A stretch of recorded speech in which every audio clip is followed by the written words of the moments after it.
ለኃጢአት የሞትን እኛ ወደፊት እንዴት አድርገን በእርሱ እንኖራለን ብሎ ይጠይቃል። ለኃጢአት ባሪያ ነበራችሁ ይለናል። ከሞት ተነስታችኋል የሚል ደግሞ ሶስተኛ ሀሳብ እናገኛለን። በአዲስ ሕይወት ተመላለሱ፣ ለመታዘዝ ፍቃዳችሁን ምን በሉ አስተካክሉ፣ እንደ ሞታችሁ እወቁ፣ ፍቃዳችሁን አስተካክሉ ነው የሚለው። ብዙ ሰዎች በዚህ ዘመን እንደዚህ ይላሉ። አንዴ ድነሃል የሚል አስተሳሰብ አለ። የሚገርም ሀሳብ። ጌታ በቃ ሞቶልሃል፣ ከዚህ በኋላ ጨካኝ አይደለም፣ ከማረህ በኋላ አይጸጸትም፣ እንደገና ወደኋላ አይመለስም፣ በቃ አንዴ ድነሃል ይሉናል። አዎ ድነናል፣ እግዚአብሔር ይመስገን። እዚህ ለዳናችሁለት እውነት ኑሩለት ብሎ በግልጽ ይነግረናል፣ ወይም በግልጽ ቻሌንጅ ያደርገናል ማለት ነው። ወይ ለኃጢአት ወይ ለዓለም ወይ ለስጋ ሰውነታችሁን ለእግዚአብሔር አቅርቡ። ለምን? ይሄ ሰውነት ለሰይጣን አይደለም ይለናል። ለሰይጣን አይደለም፣ ለዓለም አይደለም፣ ለሰዎች ለማንም አይደለም። ይሄ ሰውነት ይሄ አካላችን ለማን ነው? ለፈጠረን ለሱ ምን ተብሏል? ተመልሷል ማለት ነው። ስለዚህ ስጋችንን፣ ነፍሳችንን፣ መንፈሳችንን ምን ብሏል? ድኗል። ሃሌሉያ። ስለዚህ ለሱ ምን ሰስተው ከሱ ምን ቆጥበው ምንም ነገር የለም። እኛ የማንን የጌታንን ወይም ራሳችንን ለጌታ ሰጥተናል። የኃጢአት ባሪያ ነበራችሁ ልክ ጌታ ኢየሱስ ክርስቶስን ስትቀበሉ አዎ ድነናል። ግን ምን ብለናል ደግሞ? ሪቨርሱን ስንመለከት ሞተናል። ከሞት ምን ብላችኋል? ተነስታችኋል። ድነናል። ለማን? ለአዲስ ሕይወት በጌታ ሆነን ልንኖር። አራተኛውን ሀሳብ አሁን ይህንን ደግሞ እንመለከታለን። በአዲስ ሕይወት ተመላለሱ ይላል። ሮሜ ምዕራፍ 6 ቁጥር 4 እና 5ን ብንመለከት አንድ ቁልፍ ሀሳብ እዛች ጋር እናነሳለን። ምንድነው የሚለን? በአዲስ ሕይወት ተመላለሱ የሚል ሀሳብ እናገኛለን ማለት ነው። እንግዲህ ይሄ ደግሞ በአዲስ ሕይወት የምንመላለሰው ምንድን ነው? አሁን አይምሯችን ታድሷል፣ መንፈሳችን ታድሷል፣ ስጋችንም የእሱ ማደሪያ ነው። ሰይጣን ዓለም እንደፈለገ የሚሆንበት አይደለም። ሁለንተናችን ለማን? ለእግዚአብሔር ክብር ተዋጅቷል ወይም ተመልሷል ሆኗል ማለት ነው። ከዚህ በኋላ ያለንን ሕይወት እግዚአብሔር ምንድነው ከኛ ኤክስፔክት የሚያደርገው? ከኛ የሚጠብቀው ምንድነው? በአዲስ ሕይወት ምን እንድንል? እንድንመላለስ ነው። ይህንን ሀሳብ ባለፈው ላይ ሸረፍ አድርገን የጨረስ ነው የባለፈውን ትምህርት። ስለዚህ መንፈሳዊ ፍሬ ማፍራት ይላል ትችላላችሁ። እንግዲህ በአዲስ ሕይወት ተመላለሱ ሲለን ዝም ብሎ አይደለም፣ ካገኘነው ድህነት የተነሳ የተሰጠን እውነት ነው። ስለዚህ መንፈሳዊ ፍሬ ማፍራት ትችላላችሁ። ሃሌሉያ። ሮሜ ምዕራፍ 6 ቁጥር 22 የሚለን ያንን ነው። መንፈሳዊ ፍሬ ማፍራት ትችላላችሁ። ለምን? በአዲስ ሕይወት ነው የምንመላለሰው። ሌላው የዘላለም ሕይወት ተሰጥቶናል ይላል። ጌታ ይባረክ። የዘላለም ሕይወት የተሰጠው ለሰው ልጆች ሁሉ አይደለም፣ ለሰው ልጆች ሁሉ ተዘጋጅቷል። ማንም በክርስቶስ ቢሆን ምንድን ነው? አዲስ ፍጥረት ነው። ወደ ገዛ ወገኖቹ መጣ፣ የገዛ ወገኖቹ አልተቀበሉትም። ነገር ግን ለተቀበሉት በስሙ ላመኑት ለነሱ የእግዚአብሔር ልጆች የሆኑ ዘንድ ስልጣንን ሰጣቸው። ስለዚህ ይሄ ሕይወት የሚገኘው የዘላለም ሕይወት የተሰጠው እግዚአብሔር ነጥሎ ለሰዎች ባይሰጥም፣ ነገር ግን ይህንን ግብዣ ለሰው ሁሉ ስላቀረበ የተቀበሉት ይህንን ሕይወት ምን ብለዋል? አግኝተው ሽፍት አድርገዋል። የዘላለም ሕይወት አላቸው። የዘላለም ሕይወት ተስፋ አላቸው ወይም አለን ማለት ነው። በእርሱ ያመንን እኛ ይሄ ተስፋ አለን ወይም ተሰጥቶናል ማለት ነው። ስለዚህ ዛሬም በሩ ክፍት ነው። የእግዚአብሔር ደጅ ዛሬም ክፍት ነው። የእግዚአብሔር እጅ ዛሬም ምንድን ነው? ክፍት ነው፣ ተዘርግቶ እየተቀበለ ነው። እነሆ እኔ በደጅህ ቆሜ አንኳኳለሁ የሚል ቃል አለ አይደል? ራእይ ላይ አንኳኳለሁ፣ በደጅህ ቆሜ አንኳኳለሁ። በደጅሽ ቆሞ አሁን ያንኳኳል። በአንተ ደጅ ቆሞ ያንኳኳል። ነገር ግን ብትከፍትለት ነው። ካልከፈትክ ግን እሱ ክፉ አይደለም፣ እሱ ሰይጣን አይደለም፣ እሱ ጨዋ ነው። እግዚአብሔር ጨዋ አምላክ ነው። የሰዎችን ፍቃድ ያከብራል። አይገርምም? የዘላለም ጉዳይ እኮ ነው፣ የሕይወት ጉዳይ ነው። ነገር ግን ፍቃዳችንን ይፈልጋል እግዚአብሔር። ፈቅደን እንድንከፍት ይፈልጋል። ነገር ግን አሁንም ምን እያለ ነው? እያንኳኳ ነው። ስለዚህ ባካችሁ በዚህ አጋጣሚ ይህንን የምትሰሙ ወንድሞች፣ እህቶች፣ እናቶች፣ አባቶች ጌታ ኢየሱስ ክርስቶስን እንደ ግል አዳኛችሁ አድርጋችሁ ያልተቀበላችሁ ይሄ ምን ማለት እንደሆነ ባለፉት 3 ቪዲዮዎች ላይ በጣም በዝርዝር ሰርቻለሁ። ወደኋላ ሄዳችሁ ልታዩ ትችላላችሁ። ጌታ ኢየሱስ ክርስቶስን ተቀበል ወይም ተቀበሉ ማለት ምን ማለት ነው የሚለውን ትርጉም በደንብ ሰርተነዋል። እንደገና አሁን እሱ ላይ መናገር አልፈልግም። ነገር ግን ጌታ ኢየሱስ ክርስቶስን ወደ ሕይወታችሁ ጋብዙት፣ ተቀበሉት። ለእኔ ነው የሞትከው በሉት። እንደ ቀልድ ይችን እንዳታልፏት፣ ዘላለማችንን የምትወስን ሀሳብ ስለሆነች። ስለዚህ ሮሜ 6:23 ምንድነው የሚለን? የዘላለም ሕይወት ተሰጥቶናል ይላል። ሃሌሉያ። የዘላለም ሕይወት ተሰጥቶናል። አሁን ግን ይላል ከኃጢአት አርነት ወጥታችሁ ለእግዚአብሔር ተገዝታችሁ ልትቀደሱ ፍሬ አላችሁ፣ መጨረሻውም የዘላለም ሕይወት ነው። የኃጢአት ደሞዝ ሞት ነውና የእግዚአብሔር የጸጋ ስጦታ ግን በክርስቶስ ኢየሱስ በጌታችን የዘላለም ሕይወት ነው። አሜን ይላል ሮሜ ምዕራፍ 6 ቁጥር 22 እስከ 23። አሁን ግን ከኃጢአት ምን ብላችኋል? አርነት ወጥታችኋል፣ ነፃ ወጥታችኋል። እነማ? በክርስቶስ ኢየሱስ አምነው የዳኑት እነሱ ምን ብለዋል? ከኃጢአት አርነት ወጥተዋል። ከኃጢአት ቀንበር ምን ብለዋል? ተገላግለዋል። ለእግዚአብሔር ምን ብለዋል? ተገዝተዋል። ቀድሞ ኃጢአት ነበር የሚገዛን፣ አሁን ግን እግዚአብሔር ነው የሚገዛን። ስለዚህ ልትቀደሱ ትችላላችሁ። ቅድም ያነበብኩላችሁ ሐሳብ ማለት ነው። ልትቀደሱ ትችላላችሁ፣ ፍሬ አላችሁ ይላል። መጨረሻው ምንድን ነው? መቀደስ፣ ለእግዚአብሔር መኖር፣ ለጌታ መለየት ምንድን ነው? መጨረሻው ምንድን ነው ስንል የዘላለም ሕይወት ነው ይላል። የኃጢአት ደሞዝስ ሞት ነው። ሞት ነው። ሞት አለ ወገኖች፣ ሞት አለ። የዘላለም ሊያውም የዘላለም ሞት። የስጋ ሞት እኮ በቃ ማንም ይሞታል። ወይ ጌታ ካልመጣና ካልወሰደን እኮ ሁላችንም በዛ ውስጥ እናልፋለን። ነገር ግን ከሞቱት እኛ በምንድን ነው የምንለየው? እንደውም እኮ በመነሳት ይቀድሙናል አይደለ? ነገር ግን ጌታ ደግሞ እኛ ይሄ የሞትን በስጋ የምንሞተውን ሞት ኤክስፒሪየንስ ሳናደርግ ወይም ደግሞ ሳናየው ጌታ ከመጣ ማራናታ ደስ ይለናል። ነገር ግን እኛም በዛ ውስጥ ልናልፍ እንችላለን። ሞት፣ ስጋዊ ሞት ማንም ሊሞት ይችላል። የዘላለም ሞት ግን በጣም አደገኛ ነው ወገኖቼ። እሱ ጌታ ኢየሱስ ክርስቶስ መጥቶ ከዛም እሱ ነክሶ ሁሉን ሰብስቦ ፍርድ ከተደረገ በኋላ የሚደረግ የመጨረሻ ለሰይጣን የተዘጋጀለት የሞት ባህር፣ የእሳት ባህር፣ ሲኦል፣ ገሃነም የምንለው ማለት እኮ ነው። እዛ እንድንገባ የእግዚአብሔር ፈቃድ አይደለም። ነገር ግን ፈቃዳችንን እግዚአብሔር ምን አይልም፣ አይጋፋም። ውሳኔው የማን ነው? የእኛ ነው። እኛንን ወደን አምላኬ ጌታዬ ለእኔ ነው የሞትከው ብለን እንድንቀበለው እግዚአብሔር ይፈልጋል። ይህንን ነው በየመንገዱ ቆሙ ሰዎች መጽሐፍ ቅዱስ ይዘው ኢየሱስ ክርስቶስ ያድናል፣ በእርሱ እመኑ፣ በእርሱ ዳኑ ብለው የሚጮሁት ለዛ ነው። ሌላ ምንም የተለየ ነገር ስለሚያገኙ አይደለም። እኛ ግን እንንቃቸዋለን፣ እንሰድባቸዋለን፣ ብዙ እንዋሽባቸዋለን፣ ብዙ ስም እናወጣላቸዋለን። ግን አይደለም። ይሄ እውነት ስለገባቸው ነው። ይሄን እውነት ስላነበቡ ነው ደጋግሞ የሚነግሩ። እባካችሁ ጆሮ ስጧቸው፣ አዳምጧቸው። ስለዚህ ሮሜ ምዕራፍ 6 የመጨረሻው ምዕራፍ ምንድን ነው የሚለው? የእግዚአብሔር የጸጋ ስጦታ ግን ይላል። ሃሌሉያ! በክርስቶስ ነው የሚለው። በክርስቶስ ኢየሱስ በጌታችን ምንድን ነው? የዘላለም ሕይወት ነው። አያችሁ፣ የእግዚአብሔር ስጦታ ይሄ የዘላለም ሕይወት ነው። የእግዚአብሔር ትልቁ ስጦታው። ስለዚህ በነፃነት እንኖር፣ ክርስቶስ ነፃ አወጣን። እንግዲህ ጸንታችሁ ምን በሉ? ቁሙ፣ እንደገናም በባርነት ቀንበር አትያዙ ይላል ገላትያ ምዕራፍ 5 ቁጥር 1 ላይ። እንግዲህ ምን በሉ? በነፃነት ኑሩ። ነፃ ምን ብላችኋል? ወጣችኋል። አሁን ነፃ ለመውጣት የምንታገለው ምንም አይነት መንፈሳዊ ትግል የለም። ነፃ ወጥተናል። ነፃ ያወጣን ማን ነው? ክርስቶስ ነው። በዚህ ነፃነት ውስጥ ግን በምን? በቅድስና በጽድቅ ለዳኑ ሰዎች ነው እየተናገረ ያለው ሐዋርያው ጳውሎስ። በነገራችን ላይ ለገላትያ ሰዎች እያላችሁ ያለው ምንድን ነው? የትኛውም ወግ አያዛችሁ፣ የአባቶች ምናምን የምትሉ ባህል፣ ወግ፣ ስርዓት አያዛችሁ።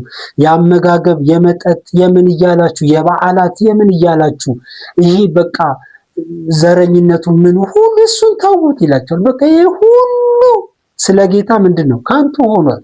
ይህንን ሁሉ የሚሽር ስራ ተሰርቷል። ጌታ ኢየሱስ ክርስቶስ ሞቶላቸዋል። ለዚህ እኮ ነው ገላትያ ምዕራፍ 3 ላይ ነው ምንድን ነው የሚላቸው? እናንተ ክርስቶስ እኮ በፊታችሁ ተስሎ ነበር፣ ማነው አዚም ያደረገባችሁ ይላቸው። ምንድን ነው እንደዚህ ያደነዘዛችሁ? አያችሁ፣ ሁሉን ጌታ ፈጽሞታል። ስለዚህ ጸንታችሁ ቆሙ። ለምን? ጸንቶ ያለ ማቆም ችግር ስላለ፣ በተለይ በዚህ ዘመን በግልጽ እኮ እያየን ስለሆነ። ስለዚህ ጸንታችሁ ቆሙ። በዚህ እውነት ጸንታችሁ ቆሙ። ለምን? ስንጸና ነው ይህንን ህይወት ከዘላለም አንጻር ወርሰነው ከጌታ ጋር ከብረን የምናልፈው ማለት ነው። ሮሜ ምዕራፍ 6 ቁጥር 4 እና 5 ምንድን ነው የሚለን? በአዲስ ህይወት ተመላለሱ የሚለውን ሐሳብ እንግዲህ ቶሎ ቶሎ ተመልክተነው ለመጨረስ እንሞክራለን። በአዲስ ህይወት ተመላለሱ። እንግዲህ በደንብ እያየን መተናል። የእግዚአብሔር ስም እና ምን ትምህርቱ ምን እንዳይሰደብ ይለዋል ሐዋርያ ጳውሎስ አንደኛ ጢሞቴዎስ ምዕራፍ 6 ቁጥር 1 ላይ። ለምንድን ነው በአዲስ ሕይወት መመላለስ የሚኖርብን? እንግዲህ በአዲስ ሕይወት ተመላለሱ አለ አይደል ሐዋርያው ጳውሎስ። አዎ ሙት ነበርን፣ ከዛ ወደ ጌታ መጣን፣ ዳንን፣ የዘላለም ሕይወት አገኘን። ከዛስ ከኛ አሁን ምን ይጠበቃል? አያቸው፣ አሁንም ከኛ የሚጠበቅ ነገር አለ። ምን? በአዲስ ሕይወት መመላለስ የሚባል ሕይወት አለ። ክርስትና በቃ እጅህን አንስተህ ጌታን ተቀብለሃል፣ ከዛ ወይ ቸርች ውስጥ አገልጋይ ትሆናለህ፣ ወይ ስራን እየሰራ ቸርች ትመላለሳለህ። እንደዛ አይደለም፣ እንደዛ አይደለም ይላል ጳውሎስ። ነገር ግን የእግዚአብሔር ስም እና ትምህርቱ እንዳይሰደብ ይላል። በዚህ ዘመን ጌታ በብዙ በእኛ እየተሰደበ እንዳለ ታውቃላችሁ። በአገልጋዮች፣ በህዝቡ። ለምን? ህዝቡ ደግሞ የአገልጋዮቹ ፍሬ ስለሆነ ጽድቅ ላይ ችግር አለብን፣ ቅድስና ላይ ችግር አለብን። ዓለማውያን ይዋሻሉ፣ እንዋሻለን። እነሱ ይሰርቃሉ፣ እንሰርቃለን። ያስመስላሉ፣ እናስመስላለን። ዘረኛ ይሆናሉ፣ እኛም እንደነሱ እንሆናለን። ምንም አንዳንድ ጊዜ ምንም የማንለይበት ተመሳሳይ ሆነን አንድ አይነት ሆነን ስንመላለስ ይታያል። ግን አይደለም። የእግዚአብሔር ስምና ትምህርቱ እንዳይሰደብ በአዲስ ሕይወት ምን በሉ? ተመላለሱ ይላል መጽሐፍ ቅዱስ። ክርስትና ይሄ ነው ወገኖች። ዳግም መወለድ ሚስጥሩ ይሄ ነው። በአዲስ ሕይወት መመላለስ። ለምንድን ነው በአዲስ ሕይወት የምንመላለሰው? የእግዚአብሔር ስም እንዳይሰደብ፣ እግዚአብሔር የሰጠን ትምህርት ምን እንዳይሰደብ። እውነት ነዋ የተሰጠን። ይሄ እውነት ምን እንዳይሰደብ ምን በሉ? ተጠንቀቁ ይለናል ሐዋርያው ጳውሎስ። ስለዚህ የእግዚአብሔር ስምና ትምህርት እንዳይሰደብ በአዲስ ሕይወት ምን በሉ? ተመላለሱ ይለናል። ስለዚህ ከኛ ምን ይጠበቃል? በአዲስ ሕይወት መኖር የሚባል ሐሳብ ይመጣል ማለት ነው። በአዲስ ሕይወት መኖር። ሃሌሉያ!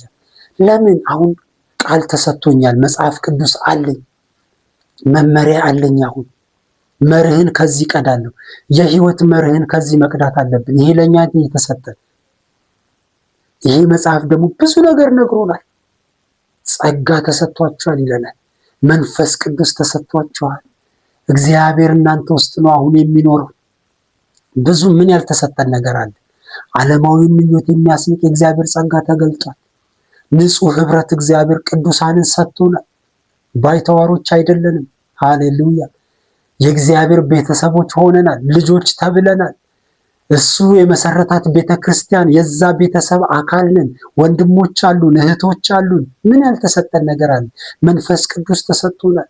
ስራ ፈቶች እንዳንሆን ተሰርቶ ማያልቅ የወንጌል አዝመራ ተሰጥቶናል። አሁን ብዙዎች እየቀለዱበት ቢሆንም በጸጋ ሰበብ ዘማሪዎች በዝማሪያቸው ይቀልዱበታል፣ ገንዘብ ማግኛ ያደርጉታል። ኮንሰርት ያዘጋጃሉ፣ ምን ያደርጋሉ? በቃ ገንዘብ መሰብሰብ። ዓለማውያን ኮንሰርት ዘፈን፣ እኛ ቤት ደግሞ መዝሙር ኮንሰርት እየገዛዝ በቃ እንደፈለግ ገንዘብ መሰብሰቢያ ያደርገዋል። ሰባኪው ገንዘብ ይሰበስብ። ግን አይደለም። ወንጌል እኮ አዝመራ ነው፣ ታጭዶ ማያልቅ አዝመራ። ስራ ፈቶች እንዳንሆን፣ ግራ እንዳንጋባ፣ ምን ልስራ እንዳንል ወንጌል ተሰጠን፣ ህብረት ተሰጠን፣ መንፈስ ቅዱስ ተሰጠን። ጸሎት የሚባል ነገር ከጌታዬ ከአምላካችሁ ጋር የምናወራበት ነገር ተሰጠን። ስለዚህ ቃል ተሰጥቶናል፣ ህብረት ተሰጥቶናል፣ ጸሎት የሚባል ነገር ተሰጥቶናል፣ ወንጌል ተሰጥቶናል፣ መንፈስ ቅዱስ ተሰጥቶናል፣ ህብረት የሚባል ነገር ተሰጥቶናል። መዓት ነገር ምን ያልሰጠን ነገር አለ እግዚአብሔር። ስለዚህ በአዲስ ሕይወት መኖር ሲባል እነዚህን ነገሮች ምን እያደረግን እየተለማመድን ፍጹም ወደሆነ ወደ ጌታ እያደግን እሱን እየመሰልን እንድንኖር ይሄ እግዚአብሔር ፈቃድ ነው። ስለዚህ በአዲስ ሕይወት መኖር ማለት ምን ማለት ነው? የአቅጣጫ ለውጥ ማድረግ ማለት እኮ ነው። ሌላ ነገር ምንም አይደለም እኮ።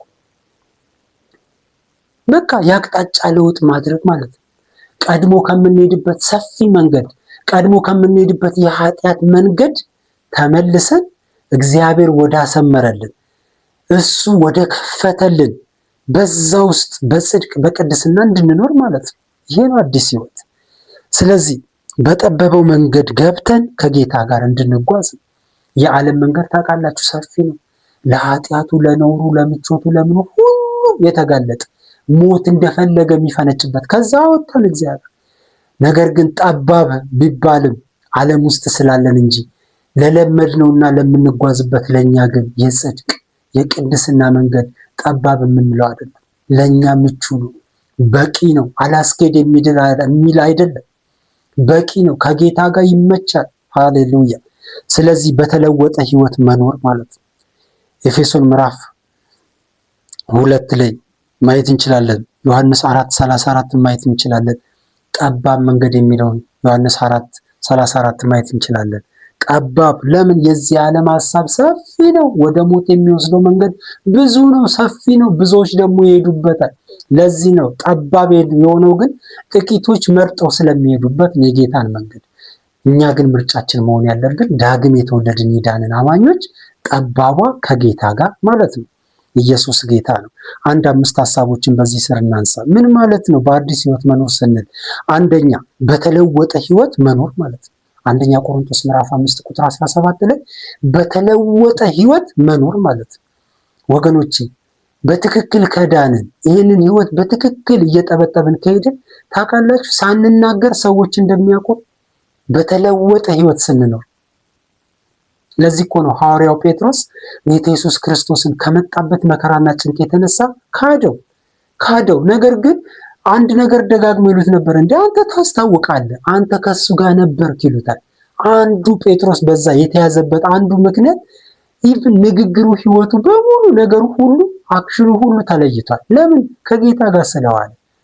የፈለገ ነገር ብናደርግ ታውቃላችሁ የምር ጌታን ከያዝን አላማኞች እንደሚያውቁን ታውቃላችሁ፣ የእውነት እንደሚለዩን ታውቃላችሁ። ዛሬ ግን ተደባልቀን ተቀላቅለን በቃ ብዙ አይነት የነሱን ቋንቋ ወስደን በኤርሚያስ ዘመን እንደነበረ ከምርኮ ሲመለሱ ተደበላልቀው አዛጦንኛ ልጆቻቸው መናገር ጀምሩ። ከነሱ ሩቅ የሆነ ቋንቋ እኮ ተጋብተው ተዋልደው። በዚህ ጊዜ ነው እነ ዕዝራ ወደ መቅደስ ገብተው በራቸውን ዘግተው ለብቻውን ሲያለቅስ ትመለከታላችሁ። ይህ ቻሌንጅ ዛሬም አለ።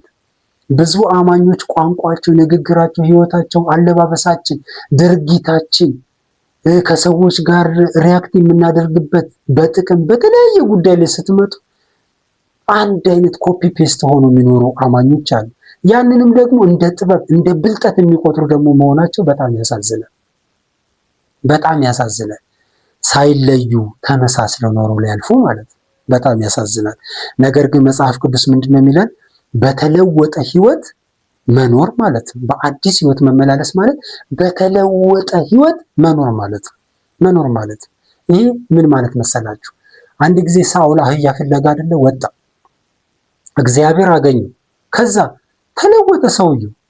ከዛ ያዩት በሙሉ ግን ያውቁ ነበር። እንዴ ምን ነካው? የቂስ ልጅ ይባል ነበር። ምን ነክቶት ነው እንደዚህ የሆነው? ለምን? ይታያል። አጭር ቀን ልትሆን ትችላለች፣ ግን እግዚአብሔር ሲለውጥ እንደዚህ ነው፣ ይታያል። ኢየሱስ ጌታ። ስለዚህ አለመታየታችን ወይም መመሳሰላችንን መመጻደቂያ እንደ ክብር የምናይ አማኞች ካለን በጣም የዋሆች ነን። እኛ የሚያምርብን ስንለይ፣ እኛ የሚያምርብን ከነሱ ከተለየን ነው እንጂ ስለተመሳሰለን አይደለም። ስንመሳሰል እንደውም እኛ አያምርብን። ኢየሱስ ጌታ። ስለዚህ በተለወጠ ህይወት መኖር ማለት ነው፣ በአዲስ ህይወት መኖር ማለት። ሌላው አሮጌውን ባህሪ መተውና አዲሱን ባህሪ መለማመድ ነው። ቆላሲያስ ምዕራፍ 3 ከ1 እስከ 14፣ ገላትያ ምዕራፍ 5 ቁጥር 22 የመንፈስ ፍሬዎችን እዛ ጋር የሚያነሳው የክርስቶስን ምን አሮጌውን ባህሪ ምን ማለት መተውና አዲሱን ባህሪ መለማመድ። አሮጌውን ባህሪ መተውና አዲሱን ባህሪ መለማመድ። ምንድነው አሮጌው ባህሪ? የስጋ ሐሳብ፣ ዝሙት፣ ርኩሰት፣ ውሸት፣ ሐሜት፣ ማስመሰል፣ ጥላቻ፣ ክፋት፣ ርኩሰት፣ ጣዖትን ማምለክ፣ ሌብነት፣ ዘረኝነት፣ ወገንተኝነት፣ ማስመሰል፣ የሰው ነገር መንካት። ይህ አሮጌ ማንነታችን። አዲሱ ማንነትስ? ጽድቅ፣ ቅድስና፣ ወንጌል መስራት፣ ቃሉን ማንበብ፣ ተንበርክኮ መጸለይ መቻል፣ በግልም ከቅዱሳንም ጋር እንጂ ልክ አሁን አንዳንዶች እንደሚያደርጉ ነብይ ፍለጋ ሩቅ ሀገር። ያማ ድሮ የምናደርገው እኮ ነው። ተራራ ወርደን ሸለቆ ወርደን ጽድቅ ፍለጋ ስንዞር የነበረበት ህይወት ያ የባለፈው ህይወታችን አሮጌው ህይወት ነው እሱ። አዲሱ ህይወትስ? መንበርከክ፣ ማንበብ፣ መጸለይ፣ ባለችን አጋጣሚ በዚህ ጉዳይ ላይ ምን ማለት መትጋት፣ መንፈስ ቅዱስን መሞላት፣ ሰዎችን መውደድ፣ ተፈጥሮን መንከባከብ፣ ራስን መውደድ፣ ለራስ ጥሩ አመለካከት መያዝ፣ እግዚአብሔርን ማክበር፣ በቅድስና መኖር፣ በጽድቅ መኖር፣ የሰው ነገር አለመንካት። መንግስት አየ አላየ፣ ፖሊስ አየ አላየ፣ እከሌ አየ አላየ፣ አሰሪዎቻችን አዩ አላዩ፣ መጋቢዎቻችን፣ ፓስተሮቻችን፣ መሪዎቻችን አዩ አላዩ፣ ማንም ኖረ አልኖረ በነፃነት የሚለው እኮ ይሄንን እኮ ነው። ሃሌሉያ ሃሌሉያ። ስለዚህ ምን አዲስ ህይወት፣ የነፃነት ህይወት፣ ማንም ኖረ አልኖረ፣ አልሰርቅ፣ አልዋሽም፣ አላስመስልም የምንለው ህይወት ማለት እኮ ነው። በቃ በነፃነት መኖር፣ ይሄ ነው አዲስ ህይወት ይለናል። ሶስተኛ የክርስቶስን ፈለግ መከተል። አንደኛ ጴጥሮስ ምዕራፍ 2 ቁጥር 1:21 ላይ የክርስቶስን ፈለግ መከተል። ምንድን ነው የክርስቶስ ፈለግ? ክርስቶስ ምንድን ነው? እኔ አይደል ያለ፣ እኔ የዋህ አይደል ያለ፣ በልቤ ትሁት ነኝ። ወንጌል ብንሰብክ፣ ስራ ብንሰራ፣ ነጋዴ ብንሆን፣ ምንም ብንሆን፣ እኛ ግን የክርስቶስን ፈለግ እንከተላለን። ሰዎችን ሁሉ በክርስቶስ እናውቃቸዋለን። አማኞች ቢሆኑ እግዚአብሔር ይመስገን፣ ስለነሱ ጌታ እናመሰግናለን። አላማኞችስ ቢሆኑ በጌታ ስናያቸው ያሳዝኑናል። ስለዚህ ወንጌል እንነግራቸዋለን። ሰውን ሁሉ በክርስቶስ የምናውቅበት የህይወት ልምድ ነው ይሄ። የክርስቶስን ፈለግ መከተል ምን ማድረግ? መልካም መሆን፣ ሩሩህ መሆን፣ ቸር መሆን፣ ደግ መሆን፣ ፈዋሽ መሆን፣ እየተወጋ ይቅር የሚል ህይወት ማለት እኮ የሚያደርጉትን አያውቁምና ይቅር በላቸው ያለበት ያ ህይወት ማለት እኮ ዓለምን ሁሉ ለማዳን የመጣበት ያ መሰጠት ማለት እኮ። እኛ ግን ዛሬ አንሰን የስጋ ወንድማችን እህታችንን እንኳን ላንወድ እንችላለን። ግን አይደለም። እኛ የክርስቶስን ፈለግ መከተል መቻል አለብን። ማንም ላይከተል ይችላል። እኔ ግን መከተል አለብኝ። አንተ መከተል አለብህ። አንቺ መከተል አለብሽ የክርስቶስን ፈለግ። እሱን የማይመስል ነገር ማድረግ የለብንም፣ መለማመድም የለብንም። ስለዚህ የክርስቶስን ፈለግ መከተል ማለት ነው በአዲስ ህይወት መኖር ማለት። ሌላው ከዓለማዊነት መጠበቅ ነው። አንደኛ ዮሐንስ ምዕራፍ 2 ከቁጥር 15 እስከ 17 በአዲስ ህይወት መኖር ማለት ምን? ዓለማዊነትን ምን ማለት? መጸየፍ፣ መራቅ። ይሄ ዘፋኝነትን፣ ዘፈንን፣ ይሄ አጉል ጭፈራ፣ አጉል ይሄ ጥላቻ፣ ዘረኝነት በጣም ብዙዎችን እየጋለበ ስለሆነ ነው እኔ የምደጋግመው። ኢቭን ቸርች ውስጥ ሰው በጌታ አምኜ ድኛለሁ እያለ ዘረኛ ሲሆን እንመለከታለን። ከየት እንዳመጣው አናውቅም፣ ከየት እንዳነበቡ። መጽሐፍ ቅዱስ ግን የሚነግረን ምንድነው? ከዓለማዊነት ምን ማለት? መጠበቅ። ዓለማዊነት ምንድን ነው? እንዳል ሴጣናዊ የሆኑ ሰዎችን መጥላት፣ ሰዎችን መስረቅ፣ የሰው ንብረት መስረቅ፣ የሰው ሀብት፣ የሰው ቤት መበዝበዝ፣ የኛ ያልሆነውን ነገር ምን ማለት? መፈለግ፣ መንጠቅ ዓለማዊነት ነው። ለገንዘብ ለሆነ ነገር ብለን የሰዎችን ስም ምን ማድረግ? ማጥፋት፣ የሰዎችን ክብር ምን ማለት? ማጉደል። ይህ ዓለማዊነት ነው። ዓለማዊነት ነው። ለስጋችን በጣም መሸነፍ፣ ለዝሙት፣ ለርኩሰት፣ ለሌብነት፣ ምን ሁሉ ነገር ኮተቱ፣ ጥላቻ፣ ግፍ፣ በደል፣ ፍትህ አለማድረግ፣ በውሸት መመስከር፣ ሐሰተኛ መሆን፣ ድሆችን መግፋት። በጣም ዓለም ውስጥ ምን ኮተቱ።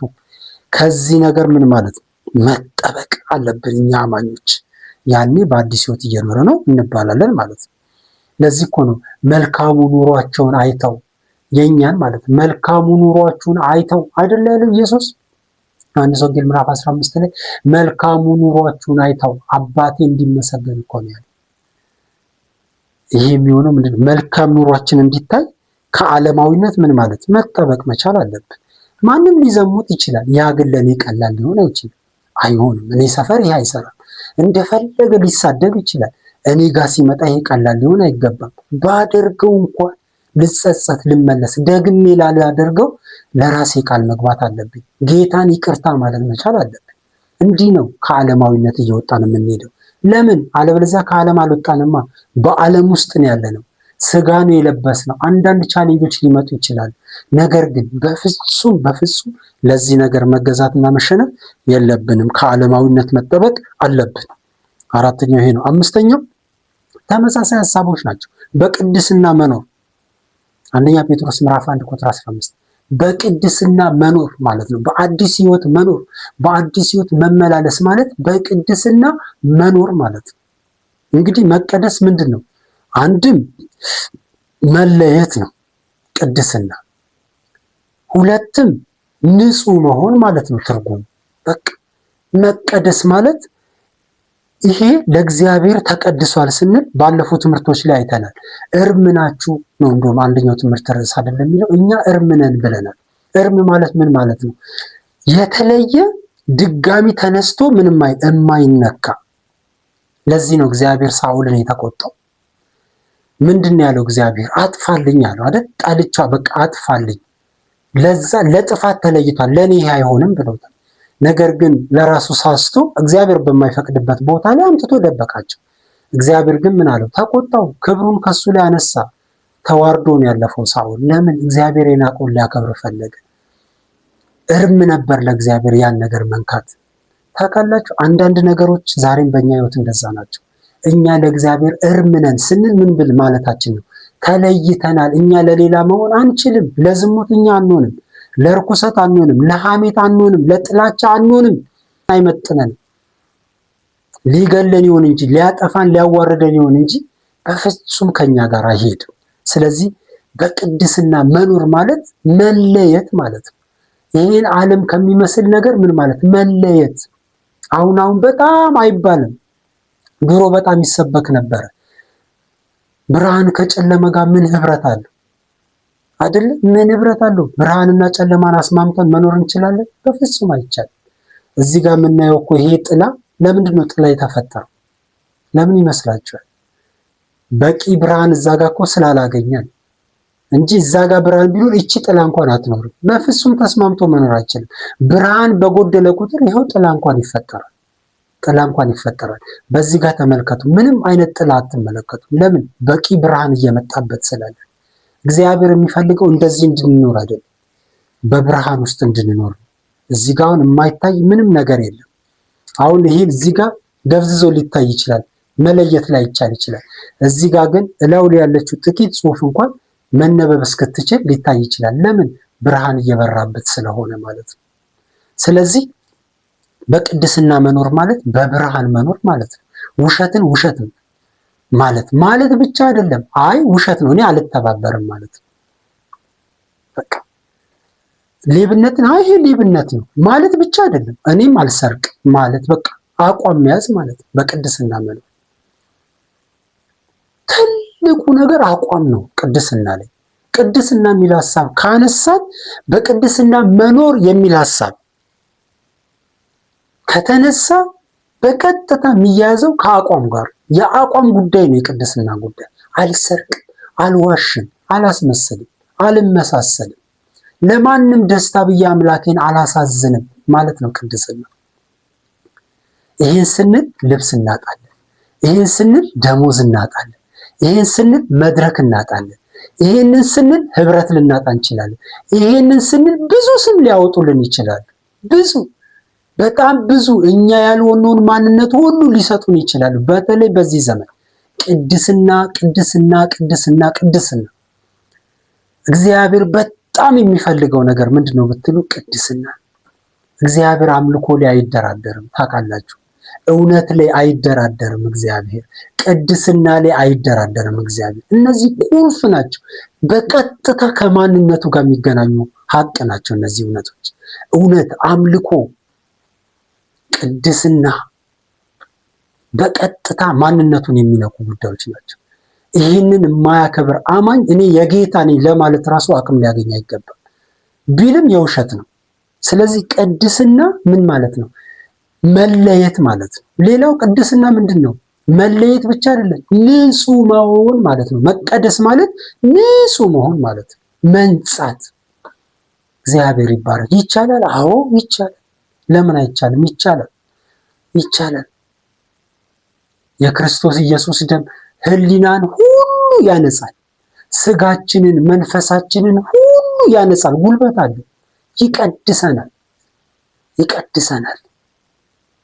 ነገር ግን ከላይ ቅድም እንዳለው ፍቃዳችን ሁልጊዜ ምን መስተካከል አለበት። እግዚአብሔር ሁልጊዜ ቦርደርን ያከብራል፣ ጨዋ ስለሆነ ፍቃዳችንን አይጋፋም። ስለዚህ በቅድስና መኖር ማለት ነው። በአዲስ ሕይወት መኖር ስንል በቅድስና መኖር ማለት ነው። አያችሁ፣ በአዲስ ሕይወት በተለወጠ ሕይወት መኖር ማለት በተለወጠ ሕይወት መኖር ነው። አንደኛ። ሁለተኛ አሮጌውን ባህሪ መተውና አዲሱን ባህሪ መለማመድ ነው። ሶስተኛ የክርስቶስን ፈለግ መከተል ነው። አራተኛ ከዓለማዊነት መጠበቅ ነው። አምስተኛ በቅድስና መኖር ነው። እነዚህ 5 ሐሳቦች አንድም የተለያዩም ናቸው፣ አንድም ናቸው። ግባቸው ጎላቸው አንድ ስለሆነ የተለያዩ ናቸው። ለምን? ተግባራዊ ስናደርጋቸው ለየብቻ ነጥለን ስናያቸው የበለጠ የሚብራሩ ስለሆኑ ነው ያየናቸው እንጂ አንድ ናቸው።